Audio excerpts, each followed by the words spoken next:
Hello, my name is Michael Gatorno with SEMA, the Senior Insurance Marketing Association, and today we're talking about Medicare supplements and presenting Medicare supplements to potential clients. Now, unlike other areas of insurance, Medicare supplements are very easy to explain. If you're talking about under 65 health plans, you have 5 different carriers with 30, 40 different plans to choose from. With Medicare supplements, we're doing it with a nice simplified chart. But make sure your client has an understanding of Medicare so they know why they have to supplement their Medicare, and especially if their kids are involved. Most children under 65 years old don't have the knowledge or the understanding of Medicare to know why their parents need additional plans. And this will happen from time to time. But through your presentation, you also want to remember that to drop any insurance lingo. If you're talking about doctors, don't ask about who their PCP, ask about their primary doctor. PCP being primary care physician. You want to keep things nice and simple so you and your potential client are always on the same page. Quick overview of Medicare supplements. Plans are secondary to Medicare. Anyone who accepts Medicare will take this insurance regardless of carrier. There are no claim forms to complete, and just show both your Medicare and supplement card and you are good to go. Of course, this is pending the level of coverage. So I break down my decision to 3 things. I tell my potential clients we're going to look at protection, which is level of coverage, price being their premium, and prediction, which would be their future rate increases. Now, protection, obviously, every insurance company offers the same coverage. Plan C with one carrier is the same Plan C as another. The only difference between companies is their price, which is their premium, and the underwriting. Will this insurance company accept them as they are? For most of this, I'm using the standardized chart, which we'll look at here in a moment. At this point, you can really educate, don't sell. The need for coverage is already there with Medicare. So with this chart, obviously you're showing them all the Medigap or Medicare supplement plans in the market. Now you're going to focus on the plans that the carriers you represent are offering. Every Medicare supplement company or carrier has to offer Plan A. Beyond that, it's up to them what they're going to offer. So if none of your carriers offer Plan D, it's probably not a plan you're going to present to your clients. You're going to focus on the plans that you can offer.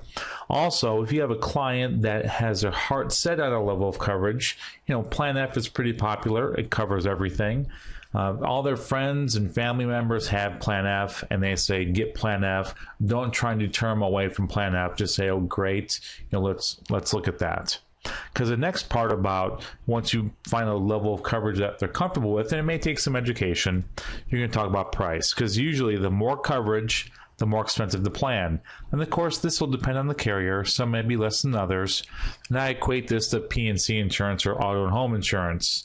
If you call 5 different auto carriers for the same amount of coverage, you're going to get 5 different quotes. And this is where you have to make the call. Some people will want much more information. Some people will just want to know how much is it. And you kind of have to gauge how much information you're giving them so you're not boring them or confusing them on the presentation.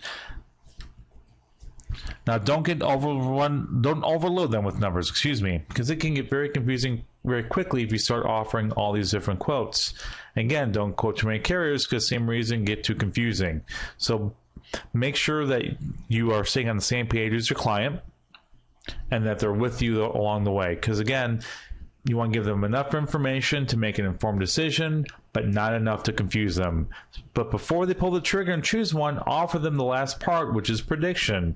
What will their premium be in 4 years? And I do a little graph. I have some preset numbers in there. Typically, I'll take the average for Plan F and the average for Plan G, or Plan N or Plan C, whichever plan you feel comfortable presenting.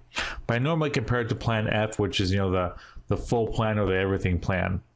So looking at this quick chart, Plan F at $150 per month, Plan G at $140 per month, not a big difference.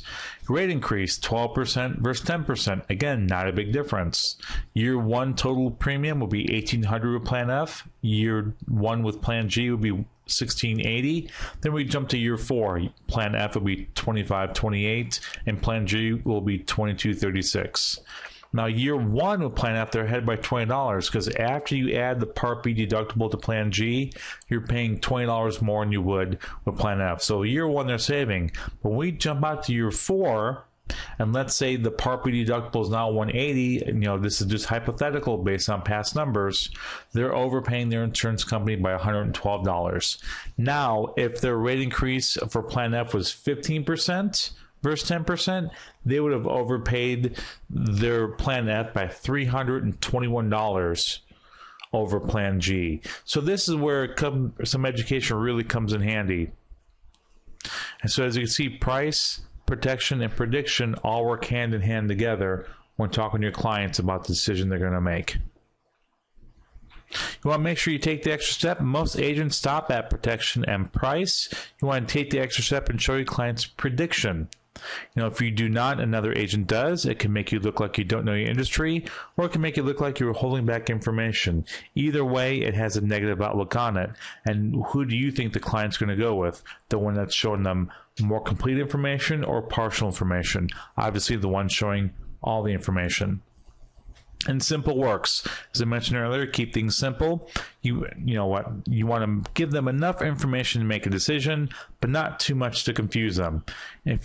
Look at Google, look at Craigslist, nice simple presentation. Put them to the top of the list on websites. Same with your presentation. Clean, simple will make your presentations much better and much clearer, especially if your clients are following you. The key is knowing your prospecting client. Some people will want much more information, and if they do, they'll ask you questions. But again, make sure you're giving enough information for informed decisions. So hopefully you're getting some good information out of this. Mold your presentation to suit your style. Presenting insurance, it should be a nice, natural flowing conversation. Try not to sound too scripted, because again, people want to have a nice conversation, and you're really there to educate, because when you're dealing with Medicare insurance, the need for coverage is already built in there. You don't want them to look at you like this guy on the screen as a sleazy salesman and feel like they have to shower when you leave their house. You want them to feel like a professional that just left their house. So thank you. Hopefully, again, you got some good information, and thank you for being part of SEMA.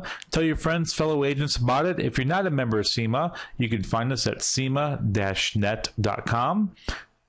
Check out our new discount for SEMA members. If you have questions, comments about offering Medicare supplements to clients, feel free to use our online forum so you can get bits and pieces from other agents such as myself on the subject. So thank you very much and have a great day.